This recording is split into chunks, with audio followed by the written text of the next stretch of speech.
Hello everyone, good morning. কেমন আছো তোমরা সবাই? তো আমরা তো ভালোই আছি, তোমরা কেমন আছো? তো আবার একটা নতুন ভিডিও এখান থেকে স্টার্ট করছি। আমি আশা করব ভিডিওটা তোমাদের ভালো লাগবে। তো চলো। আর এই যে দেখো, আমার এই টি টেবিলের ওপর কভার পেতেছি আর এইভাবে ফুলদানি দিয়েছি, একটা স্থলপদ্ম সাজিয়েছি। কেমন হয়েছে বলো। তো যাই হোক, আমার এক্সারসাইজ কমপ্লিট। তো এবার তোমাদের একটু সামনাসামনি দেখা করলাম তোমাদের সাথে, তো ক্যামেরার সামনে আসলাম। তো যাই হোক, ওখানে আমি অ্যাফ্রেজটা খেয়ে নিয়েছি আর এখানে হাজব্যান্ড আগের দিন রাত্রে সব মাছ খাবার এনেছিলো, সব এখানে ঢেলেছি। এবার সব জায়গা মতো রাখবো, তাই একটু ভিডিও করে তোমাদের দেখিয়ে দিলাম। তো হয়ে গেছে। আর ওইদিকে না আমি রান্না চাপিয়েছি। তো চাপানোর পর বসে বসে অ্যাফ্রেজ খাচ্ছিলাম। আর আজকে না টমেটোর ডাল, শাক করব, পটল ভাজা, ঠিক আছে।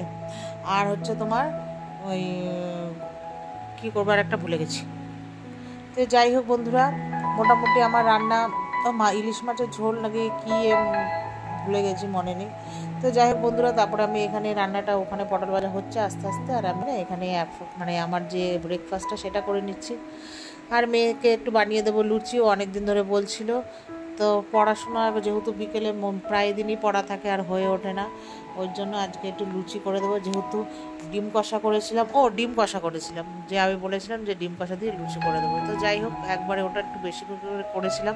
আমি বলেছিলাম হাজব্যান্ডকে দিয়েছি আর ও খাবে আর আমি একটু খাবো। তাই যে দেখো লুচি ভেজেছি, মানে ভাজছি আর কি। বলছে কেন ফুলছে না? আমি বললাম দাঁড়া, মাত্র তো সদ্য ময়দাটা মেখে লুচিটা সাথে সাথে করছি, ওই জন্য আস্তে আস্তে ময়দাটা যখন একটু থাকবে ওই শেষের দিকে ফুলবে। তা শেষের দিকে ওগুলো ফুলেছিল, তা ও তো আর ক্যামেরা করেনি, ও চলে গেছে পড়তে।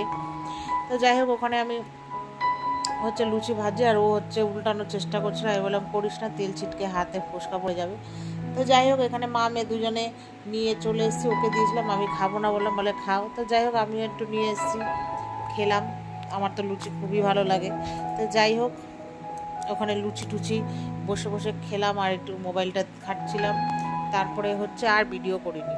তা একদম না, এটা হচ্ছে তোমার সন্ধ্যে 7টার সময়, মেয়ের পড়া আছে আর হাজব্যান্ড বলেছিল একটু আলু কাবলি খাবে। আমি একটু যেহেতু ছোলা ভিজিয়ে রেখেছিলাম, তো হাজব্যান্ড এখানে সব কিছু রেডি করেছে আর আমি সব মেখে টেকে হাতা দিয়ে মেখেছি, বেশি মশলা টশলা দিইনি আর কি। যাই হোক, এখানে মেখেছি, মেয়েকে দিয়ে গেলাম। আর ওইদিকে চা হচ্ছে, হাজব্যান্ডকে আর মেয়েকে চা দেবো আর এটা মেয়েকে দেবো, মেয়ে খেয়ে পড়তে যাবে। তো অল্প করেই দেবো, মেয়ে হচ্ছে খাবে, খেয়ে তারপরে যাবে পড়তে। আমি আর আমার হাজব্যান্ড একটু বেরোবো, যাবো আমার মার বাড়িতে। একটু কেনাকাটিরও দরকার ছিল, শরীরটা একদম দিচ্ছিল না বলে বেরোতে ইচ্ছেই করছিল না। তো যাবো একটু মার বাড়িতে, দরকার আছে, মানে ওইদিকে একটু দরকার আছে, একটু দোকান টোকানে যাবো আর কি। এই মেয়েকে দিয়ে দিলাম, আমি বললাম এটা খেয়ে নে, তারপরে হচ্ছে চা খাস।